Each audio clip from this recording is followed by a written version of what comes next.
नमस्कार दोस्तों, संजू की पाठशाला में आपका स्वागत है। मैं संजय आज दोबारा एक नए वीडियो के साथ आपके पास आया हूं और आज के मेरे वीडियो का मेन टॉपिक है कि जानना कि गवर्नमेंट कौन कौन से ऐसे अमाउंट या इनकम है जिसके ऊपर टैक्स नहीं लेती, यानी कि वो अमाउंट वो इनकम जो है वो टैक्स एग्जम्प्टेड है। दोस्तों, यह मेरा वीडियो आपके लिए काफ़ी इंटरेस्टिंग और यूजफुल है, तो कृपया मेरी वीडियो को शुरू से लास्ट तक देखें और स्किप ना करें। हो सकता है स्किप करने से आप कुछ ज़रूरी डिटेल्स मिस कर जाएं। तो दोस्त चलते हैं, जानते हैं कि वो कौन सा सेविंग या इनकम है जिनके ऊपर गवर्नमेंट टैक्स नहीं लेती। तो दोस्तों, हम सबसे पहले बात करते हैं एग्रीकल्चर इनकम के ऊपर।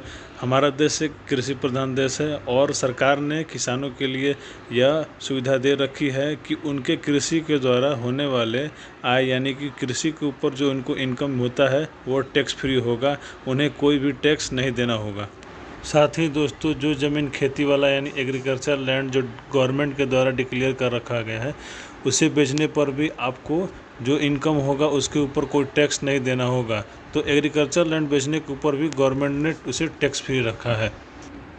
दोस्तों, शादियों के समय गिफ्ट देने का प्रचलन हमारे भारतीय संस्कृति में पुराने समय से है। उसी का ध्यान रखते हुए सरकार ने भी इसके ऊपर फैसिलिटी दे रखी है कि शादियों के समय आप ब्लड रिलेशन, यानी कि आपके जो रिलेटिव है जिनसे आपका खून का रिश्ता है, उनसे अगर आप गिफ्ट के तौर पे 2 लाख रुपए तक कैश लेते हैं तो उसके ऊपर कोई टैक्स नहीं लगेगा। और नॉन रिलेटिव से 50,000 रुपये तक के कैश के ऊपर गवर्नमेंट को आपको किसी प्रकार का कोई टैक्स पे नहीं करना है। दोस्तों, आज के समय सबके पास सेविंग अकाउंट है और सेविंग अकाउंट के ऊपर भी गवर्नमेंट ने कुछ रूल बना रखा है। अगर आपकी उम्र 60 साल तक है तो सेविंग अकाउंट के ऊपर मिलने वाले इंटरेस्ट पे आपको 10,000 रुपये तक टैक्स फ्री है। और आपकी उम्र 60 साल से ज़्यादा है तब से सेविंग अकाउंट के ऊपर मिलने वाले इंटरेस्ट, यानी उस समय आपको 50,000 रुपये तक के कोई टैक्स पे नहीं करना होगा। दोस्तों, जॉब से रिटायर होने के बाद बहुत सारे ऐसे अमाउंट मिलते हैं जो टैक्स फ्री होते हैं और वो अमाउंट आपको फ्यूचर को सिक्योर करने के लिए मिलते हैं।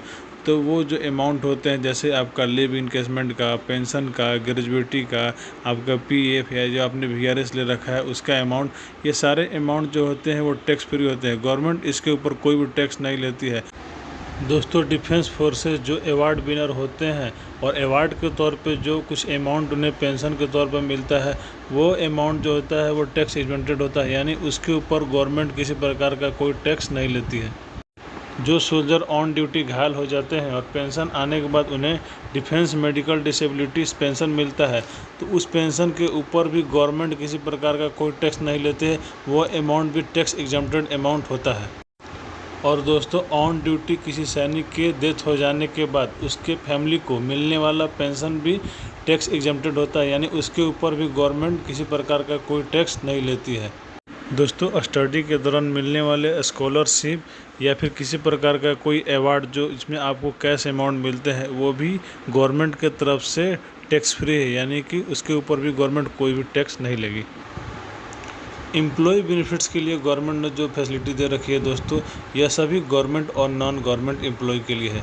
इसमें उन्हें स्टैंडर्ड डिडक्शन 50,000 रुपये, उसके अलावा LTA यानी कि leave travel allowance, children education allowance, hostel allowance और हाउस रेंट अलाउंस के तौर पे जो अमाउंट मिलते हैं, उसके लिए उन्हें गवर्नमेंट को किसी भी प्रकार का कोई टैक्स पे नहीं करना है।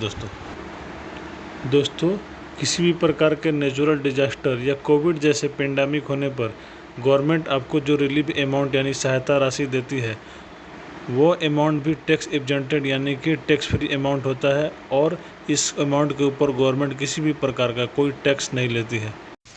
दोस्तों, आशा करता हूँ कि मेरा ये वीडियो आपको काफ़ी पसंद आया होगा।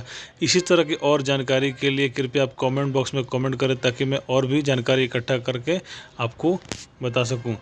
कि दोस्तों, कृपया मेरे वीडियो को ज़्यादा से ज़्यादा लाइक, शेयर और मेरे चैनल को सब्सक्राइब करें।